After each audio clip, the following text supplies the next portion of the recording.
تو رمضان کے مہینے میں ہم سب کے لیے بہترین موقع ہے کہ ہم اپنے نفس کا محاسبہ کریں۔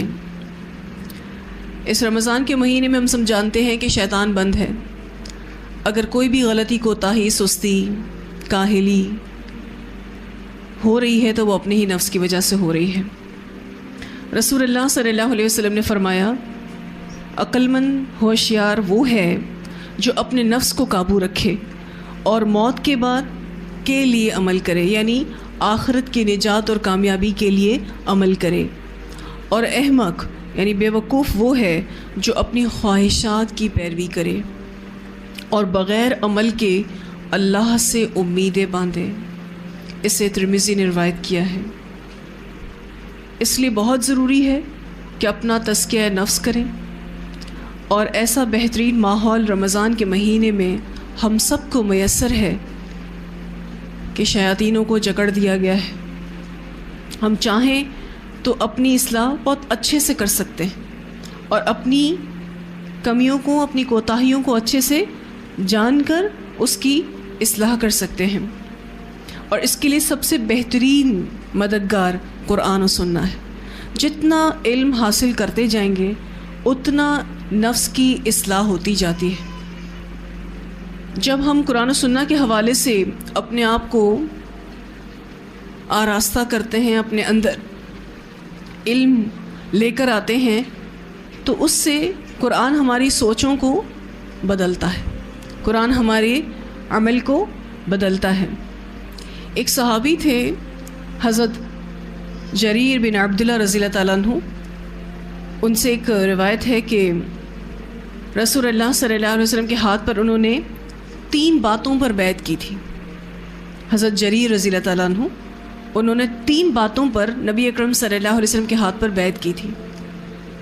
اقامت الصلاۃ، نماز قائم کرنے پر، زکوٰۃ ادا کرنے پر، اور ہر مسلمان کے ساتھ خیر خواہی کرنے پر۔ یہ حدیث صحیح مسلم میں آتی ہے۔ حافظ طبرانی رحمہ اللہ ایک واقعہ انہی صحابی کا بیان کرتے ہیں کہ ایک دفعہ حضرت جریر رضی اللہ تعالیٰ عنہ نے اپنے خادم کو حکم دیا کہ کوئی گھوڑا خرید کر لائیں۔ اب یہ وہی صحابی ہے جنہوں نے 3 باتوں پر آپ صلی اللہ علیہ وسلم کے ہاتھ پر بیعت کی تھی، نماز قائم کریں گے، زکوٰۃ دیتے رہیں گے، اور ہر مسلمان کی خیر خواہی کریں گے۔ اب ایک ٹائم پر انہوں نے اپنے خادم سے کہا کہ جاؤ ایک گھوڑا خرید کے لاؤ۔ خادم نے 300 درہم کا گھوڑا خریدا، 300 درہم، اور گھوڑے کے مالک کو ساتھ لے کر حاضر ہوا تاکہ اس کی قیمت ادا کی جائے جو ان صحابی کو ادا کرنی تھی۔ حضرت جریر رضی اللہ تعالیٰ عنہ نے گھوڑے کے مالک سے فرمایا، تم نے یہ 300 درہم کا بھیجا ہے، لیکن یہ گھوڑا تو اس سے زیادہ قیمت کا ہے، کیا تم اسے 400 درہم میں بیچنے کے لیے تیار ہو؟ اس نے کہا آپ کی مرضی ہے۔ پھر آپ رضی اللہ تعالیٰ عنہ نے گھوڑے کا دوبارہ معائنہ کیا، فرمایا تمہارا گھوڑا تو اس سے بھی زیادہ قیمت کا ہے، کیا تم اسے 500 درہم میں بیچنے کے لیے تیار ہو؟ اس طرح آپ 100 درہم گھوڑے کا معائنہ کرتے کرتے بڑھاتے گئے، اور مالک راضی ہوتا گیا۔ اور وہ کیوں نہ راضی ہوتا، اس کے تو گھوڑے کی اچھی قیمت آ رہی تھی۔ 300 کی بجائے اب اس کو زیادہ رقم مل رہی تھی۔ آخر انہوں نے وہ گھوڑا 800 درہم میں خریدا۔ انہیں کہا گیا کہ یہ آپ کو 300 درہم میں مل رہا تھا، آپ نے اس قدر اس کی قیمت کیوں بڑھا دی، کیا وجہ ہے؟ انہوں نے کہا کہ میں نے نبی اکرم صلی اللہ علیہ وسلم کے ہاتھ پر بیعت کی ہے کہ ہر مسلمان کے ساتھ خیر خواہی کروں گا۔ فتح الباری میں یہ پورا واقعہ آتا ہے۔ دیکھیں انہوں نے اپنا تزکیہ نفس کیا، اپنا محاسبہ نفس کیا، اور محاسبہ نفس کے لیے مددگار کیا چیز ثابت ہوئی؟ سنت ثابت ہوئی۔ بالکل قرآن و سنت 2 چیزیں مددگار ہیں اپنے نفس کی صفائی کے لیے، اور اس نفس کی صفائی سے روکنے والی چیز دنیا ہے۔ دنیا آپ کو کھینچے گی، اور اس میں خواہشات جتنی آپ چاہیں کر سکتے ہیں، کبھی ختم نہیں ہوں گے۔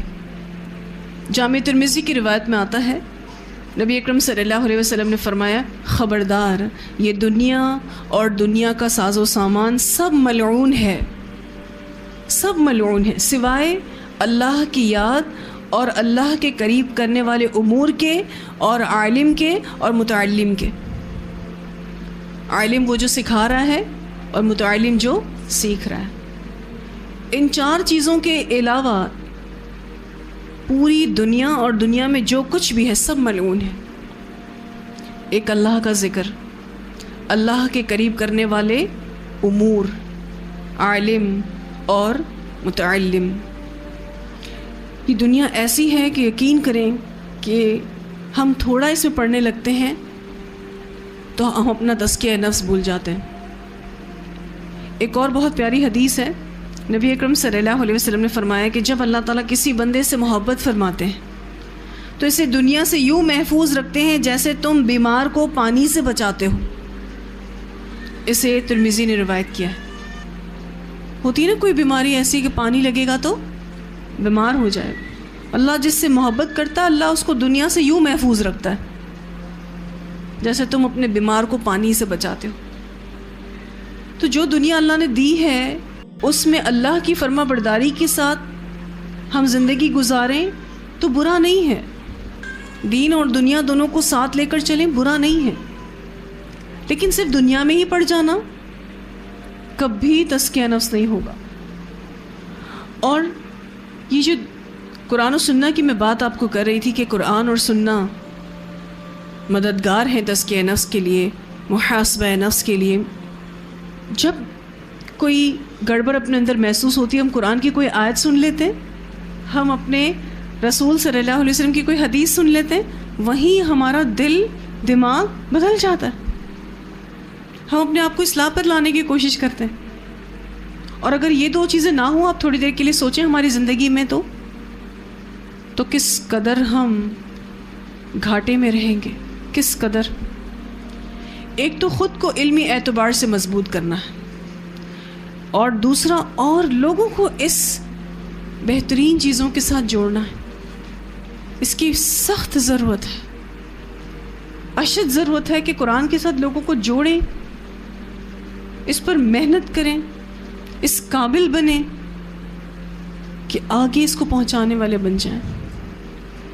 جب تک اپنے آپ کو اس کا خوگر نہیں بنائیں گے تب تک یہ کام آگے نہیں بڑھ سکتا۔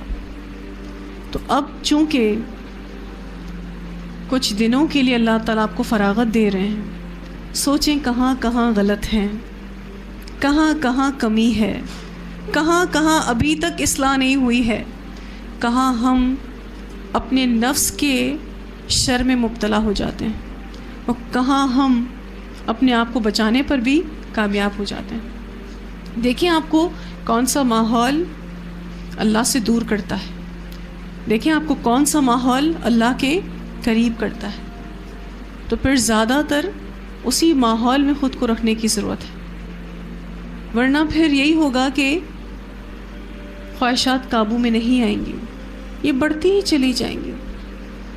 آپ نے کبھی اس بات کو نوٹ کیا ہے کہ آپ ایک خواہش کرتے ہیں، ابھی تو اس کی تکمیل ہوتی ہے اور دوسری دل میں اٹھتی ہے، اتنی خواہشات، اور سب سے زیادہ ان خواہشات میں پڑنے کی وجہ یہ دنیا ہے، اور یہ بہت بڑی آزمائش ہے۔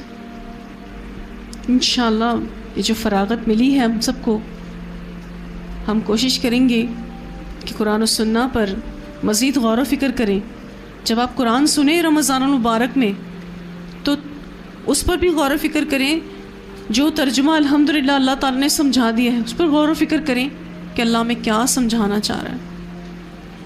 بھی 2 دن پہلے تیسرا پارہ تراویح میں چل رہا تھا، صدقات کی آیات تھیں، اتنی خوبصورت آیات الحمدللہ۔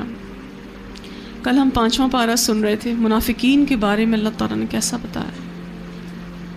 اللہ اکبر، انسان کا دل خوف میں مبتلا ہو جاتا ہے کہ ہم پتہ نہیں ایمانی حالت میں کس طرف ہیں، ہم جانے کہاں کھڑے ہیں۔ اپنا محاسبہ ہم سب کر لیں، نہیں تو پھر کل تو یہ سب کچھ ہونا ہی ہے۔ اللہ ہم سب کو بہترین عمل کرنے کی توفیق عطا فرمائے۔